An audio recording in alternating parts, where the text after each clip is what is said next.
왜 거창에 거창고라고 있잖아요. 전주에 상산고가 있고. 제가 상산고에는 매년 진로 지도 강의를 가요. 그래서 거기는 의대 지망생들이 많은데 의대 지망생들한테 하는 얘기가 뭐냐면 의학 쪽에서 연구 능력이 자기가 아주 탁월하다고 생각하거나 아니면 자기가 의대 나와서 아프리카든 동남아든 가서 봉사활동을 할 자신이 있다. 이 두 종류만 의대를 가라고 그래요. 왜 그러냐면은 미래 의사들은 연구 능력이 없거나 봉사정신이 없으면 그냥 실업자가 될 운명이기 때문에 그래요. 어제 얘기했지만 분명히 인공지능 의사가 종합병원에 도입이 됩니다. 오늘 아침에 무인자동차 얘기가 그 YTN에 나오는데 15년 후에 우리나라에서 그다음 15년 후에 전 세계적으로 75%가 무인자동차로 바뀐다는 거예요. 75%가 모든 자동차에. 근데 바뀌어야만 해요. 왜냐하면 지금 고령 운전자들 때문에 사고가 빈발해지고 있거든요. 이 사람들을 생각해봐요. 나이 먹었다고 운전면허증을 뺐을 거예요? 아니잖아요. 그러니까 나이 먹고서도 어디든지 자기가 마음먹은 데 갈 수 있도록 무인 자동차로 바뀌어야 되는 게 맞는 거죠. 그러니까 세상이라는 건 이런 거예요. 분명히 필요해요. 고령층이 많아지니까. 그런데 자동차 보험도 바뀔 것이고 택시기사들 실업자 될 것이고 항상 하나가 좋으면 하나가 나쁜 거예요. 그런 게 있는데 자 어제 제가 미래 여러분들의 현재 여러분들 나이의 성공 확률이 자, 이유가 있는 반항 뭘 이유가 뭔지 모르겠어. 그냥 반항 그냥 엄마 아빠 얘기하는 게 난 싫어. 엄마 아빠가 가라면 난 안 갈 거야 라고 그냥 이유 없는 반항을 했어. 그 다음에 여기는 이유 있는 반항을 했어요. 그 다음에 타협이라고나 할까? 엄마 아빠랑 타협을 했어. 오케이. 엄마 아빠가 시키는 거 내가 좀 따라줄게. 뭐 그게 나를 사랑하는 엄마 아빠가 그 해로운 일을 나한테 시키겠어? 라고 생각을 했다 이거예요. 자 그런데 이런 거예요. 지금 자 FTA가 있어요. 지금 한국, 중국, 한국, 베트남 FTA가 오늘부터 발효가 됐고 이제 미국하고는 이미 FTA죠. 그러면 이렇게 생각한 겁니다. 한국은 현대자동차를 미국에 팔자. 그러니까 외국에 있는 대량 그 곡물들이 들어오면서 우리나라 농촌은 망가지더라도 자동차를 팔게 되면은 그게 부가가치가 높으니까 우리 정부의 세금이 더 많아지겠지. 이렇게 생각을 하겠죠. 근데 반대로 반대 현상이 나타날 수도 있어요. 미국에 있는 자동차가 우리나라로 싹쓸이 해버릴 수도 있어요. 반대로. 근데 지금 그 징조가 보이고 있어요. 전기자동차 회사 테슬라가 3일 전에 우리나라에 법인을 설립을 했어요. 한 번 자동차를 사면은 평생 동안 기름값이 안 들고 무료 충전시켜주겠다라고 정책을 쓰는 회사예요. 자동차 회사예요. 자동차를 산 다음에 유지비가 더 많이 드는 차가 이제 안 팔릴 가능성이 높아집니다. 앞으로. 자 그렇다고 FTA 물릴 거예요? 근데 어쩔 수 없거든요. 그냥 이대로 가는 겁니다. 글로벌 경쟁으로 가는 거예요. 자 그러면 거창고등학교에서 자 9번을 한번 봅시다. 이게 거창고등학교에 실제로 있는 10개입니다. 거창고등학교 9번 보면 부모, 아내, 약혼자가 결사반대를 하는 곳이라면 의심치 말고 가라. 부모, 아내, 약혼자가 야, 너 그쪽으로 가면 큰일 나. 그쪽으로 가지 마. 그럼 절대 의심하지 말고 무조건 그쪽으로 가라는 거야. 이게 그 명문고 거창고의 10개 중에 하나예요. 왜 이런 얘기가 나오냐는 거예요. 왜? 무슨 얘기냐면 자, 좀 전에 의사 얘기를 했어요. 연구 능력이 없는 의사는 일단 이제 실업자가 돼요. 그 다음에 자 봉사정신이 있는 의사는 어떻게 돼요? 휴가이체라도 됩니다. 저개발 국가에 가서 의술활동을 펼치면 돼요. 저개발 국가는 인공지능 의사를 살 만한 돈이 없으니까 거기는 인간 의사가 필요하다 이거예요. 하지만 한국 이상은 분명히 인공지능 의사가 도입이 될 거예요. 여러분 지금 뭐 로봇 수술에 줄 서 있는 거 아시죠? 로봇 수술이 왜 좋아요? 배를 안 찢어도 되잖아. 구멍 하나만 뚫어가지고 미세한 관이 하나 들어가서 자르고 꼬매고 다 하잖아요. 그리고 관만 쑥 빼고 여기 테이프 하나 딱 바르면 끝이야. 그죠? 누구나 다 로봇 수술 받고 싶어 하고 보험 좀 되게 해달라고 지금 하고 있잖아요. 수술도 그렇게 바뀌고 결국에 진단하고 진단 수술 그 모든 것까지 인공지능으로 넘어갈 날은 뭐 그냥 계속 다가오고 있어요. 그냥. 지금 진로를 굉장히 그래서 아무튼 이것만 보면은 자 이렇게 되는 거예요. 연구 능력이 있는 최소한의 의사만 병원에 살아남아요. 그리고 밑에 있는 봉사정신이 있는 사람 나는 원래 나는 돈 벌려고 의사 된 사람이 아니야. 난 생명을 사랑했고 생명이 궁금했고 공부하다 보니까 내가 의대도 갈 수 있었고 의사가 됐어. 근데 전 지구에 있는 모든 생명이 다 나한테 소중해. 그래서 내가 일할 수 있는 곳이면 어디든지 가겠다. 그러면은 직업이 생겨요. 보건소에 가서라도 일을 할 수가 있어요. 나중에. 그런데 이 중간급들 연구 능력도 없고 아프리카로 가고 싶지도 않아. 놀아야 돼요. 지금 미국 같은데 조기 유학 가서 한국에 들어온 사람들 취직 못하고 있어요. 왜 아무도 안 받아주거든? 왜 이 사람들은 장점이 없어? 그 한혜종의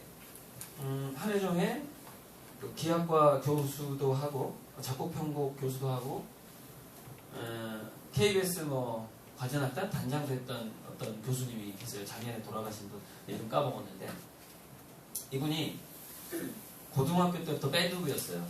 그래서 이제 색소폰을 분 거야. 근데 국내에서 고등학생 중에서 가장 잘 분 거죠. 미팔군에 가서 아르바이트를 했어요. 미팔군에 가서 색소폰을 부는 아르바이트를 해가지고 버클리 음대까지 갔네. 이거만 가지고 색소폰만 가지고. 그런데 이 사람이 충격적인 사실을 고백을 합니다. 그날 저녁에 맥주 한잔 하려고 이제 그 버클리 음대 첫 수업 들어가기 전에 맥주 한잔 하려고 근처에 있는 재즈바에를 가는 거예요. 근데 어떤 색소폰 연주자가 너무 잘 부르는데 와 자기보다 뛰어나더래요. 그래서 그 매니저한테 물어봤대. 도대체 저 연주자가 누구냐 그랬더니 저 연주자는 그냥 동네에서 색소폰 부르는 애인데 오늘 진짜 연주자가 여기 안 와가지고 동네에서 색소폰 부르는 애 아무거나 불러가지고 오늘 밤에 무대에 올린 거다. 더 깜짝 놀란 거야. 난 저 사람이 이 재즈바에 메인 연주자인 줄 알았는데 동네에서 그냥 색소폰 부르는 애라는 거예요. 근데 자기보다 잘 불러. 자기 한국에서 미팔군에서 연주까지 했는데 그래가지고 다음날 또 가봐야 되겠다. 다음날 원래 연주자가 온다는 거야. 다음날. 그래서 자기는 이제 색소폰으로 버클리 음대까지 간 사람 아니야. 한국에서. 근데 한국인이기 때문에 간 거지 사실은. 그 문화다양성을 위해서 뽑아준 거죠. 다음날 진짜 연주자 연주를 들은 순간 이 사람이 색소폰 연주를 그만두고 작곡 편곡으로 전공을 바꿉니다. 보니까 신이야 신. 자기가 한국에서 신이었는데 미국 본토에 재즈 본토에 가서 진짜 연주자 연주를 들으니까 자기가 도저히 범접할 수 없는 신인 거야. 전공을 바꿔버려요. 이 얘기를 왜 하냐면은 원래 예전에는요 예체능 쪽에서 성공을 하려면 여러분 국가대표가 되려면은 경쟁률을 어느 정도 뚫어야 되냐면 한 10,000분의 1을 뚫어야 돼요. 초등학교 때 뭐 유소년 축구단 하다가 중학교 가고 고등학교 가고 결국 10,000분의 1의 경쟁력을 뚫어야 돼. 예체능이 원래 그래요. 저도 그 10,000분의 1의 경쟁률을 뚫은 사람이에요. 이미. 뚫었는데 그렇게 크게 성공하지 못했는데 이제 글로벌하게 나가야 되니까 지금 준비 중이고 그랬는데 이게 어떻게 되냐면은 인공지능이 도입이 되게 되면은 모든 분야가 10,000분의 1이 된다니까. 예체능만 예전에 10,000분의 1이었어요. 예체능으로 밥 먹고 살려면 10,000분의 1이었다고. 그 확률을 뚫어야만이 밥 먹고 살 수 있었어. 근데 미래에는 보세요. 전화상담원 지금 인공지능이 유럽에서 전화가 오면은 인공지능이 상담을 받아요. 그러다가 너무 복잡한 질문을 하면 이렇게 얘기해요. 지금은 인공지능의 목소리하고 사람의 목소리를 구분을 못합니다. 전화상으로. 너무나 사람 같으니까. 이렇게 얘기하는 거예요. 그 부분은 제가 사람 상담원을 연결해 주겠습니다. 통화하다 깜짝 놀래. 아, 그럼 내가 지금 사람이랑 얘기하는 게 아니었단 말이야? 사람 상담원을 연결했죠. 그럼 사람 상담원하고 인공지능이, 아니, 민원인하고 또 통화를 할 거 아니에요? 인공지능이 다 공부해. 다음에는 그 건수를 사람한테 절대 안 넘겨. 이게 가속화돼요. 그럼 보세요. 어떤 그 기업의 콜센터에 결국에는 지금 콜센터 직원이 한 200명 될 거 아니에요. 결국은 한 명만 남습니다. 200명이 하는 걸 인공지능이 다 할 수가 있거든요. 그리고 그 중에서 가끔 가다가 특이한 상황이 발생했을 때만 전화 상담에 10만 거기 남아있는 거예요. 전화 상담에 10만. 얘는, 그러니까 어떤 아가씨라고 칩시다. 30대 아가씨라고 칩시다. 이 사람은 그 전화 상담에 아주 달인이야. 달인이고, 자기가 일하고 있는 그 기업의 모든 상황을 다 알고 있고, 매일매일 공부를 해. 도대체 기업과 소비자들 간에는 어떤 문제가 생기는가 매일매일 공부를 해. 그럼 미리 예측을 해. 5년 후에는 어떤 상담이 들어올까? 이렇게 아주 탁월한 전화 상담은 딱 한 명만 남고 나머지 다 잘립니다. 이게 전화 상담원, 공장, 병원, 교사 다 마찬가지입니다. 그래서 미래에는 10,000분의 1의 확률만 직장을 잡게 되는 거예요. 어떤 뭔가 바람직한 직장을 얘기하는 거예요. 제가 어제 얘기했죠. 이 중에서 90%는 실업자가 될 텐데 그럼 10%가 취직을 하는데 그 10% 중에 9명은 굉장히 허접한 일을 하게 될 것이다. 딱 100명 중에 1명만 그럴 만한 직장을 잡게 된다. 근데 그 100명 중에서도 또 1명만, 즉 100 곱하기 100 곱하기 1명만 지금 현재 고액연봉자 정도의 생활을 하게 됩니다. 그래서 먼 미래에는 대부분이 가난해지고 100만 명 중에 1명만 부자가 돼요. 이게 미래학자들이 하는, 그러니까 즉 경제가 원래는 이 항아리형 경제가 건강한 경제인데 항아리형 경제가 모래시계로 바뀌다가 중산층이 사라진단 말이에요. 왜 중산층이 왜 사라져요? 중산층의 수입을 로봇과 인공지능을 살 수 있는 부자들한테 다 넘어가 버려요. 그래서 이 모래시계는 이렇게 바뀝니다. 칵테일잔처럼 이렇게 바뀌어요. 이렇게 바뀌다가 이게 이제 전 세계 경제가 좀 달라요. 미국하고 한국하고 상황이 다른데 결국엔 여기도 수입이 생기질 않아요. 왜 수입이 생기질 않으냐? 대기업도 소비 여력이 없어. 소비 여력이. 지갑을 열 수 있는 사람이 없어져요. 앞으로. 그래서 여기는 그래서 어떻게 돼요? 장사가 봉사화가 돼요. 기업이. 앞으로는 봉사정신이 없는 기업은 다 망하는 거예요. 그래서 초등학교 때부터 제가 학부모들한테 항상 강조하는 거예요. 초등학교 때부터 봉사활동을 다녀라. 안 그러면 미래에 그렇게 되면 봉사활동을 다니게 되면 미래에 취업할 확률이 올라가라 말아요. 인내심도 좋아지고 마음도 넓어지고 사람 보는 눈도 생기고. 자, 그래서 이 칵테일잔은 미래에는 이렇게 바뀝니다. 소뚜껑으로 바뀌어요. 극소수의 부자와 대다수의 그저 그렇게 사는 사람들로 사회가 바뀌어버려요.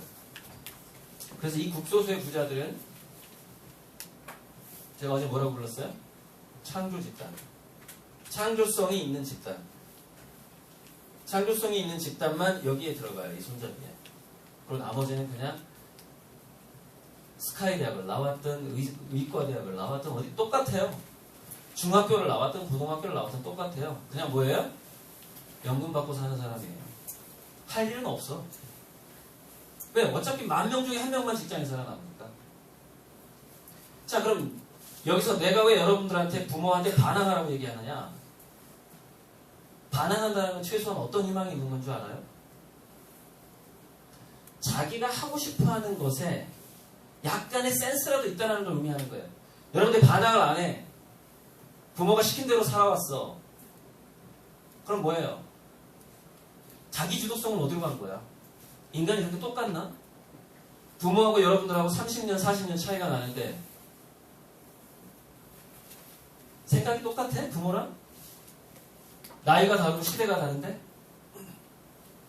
근데 내가 반항할 게 아무것도 없어? 희망이 없는 거야. 자기 생각, 자기가 원하는 방향 자체가 지금 여러분들 중학생 나이에 자리 잡고 있지 못하다. 그러면 이거라도 해야 돼. 이유 없는 반항이라도 해야 돼. 왜?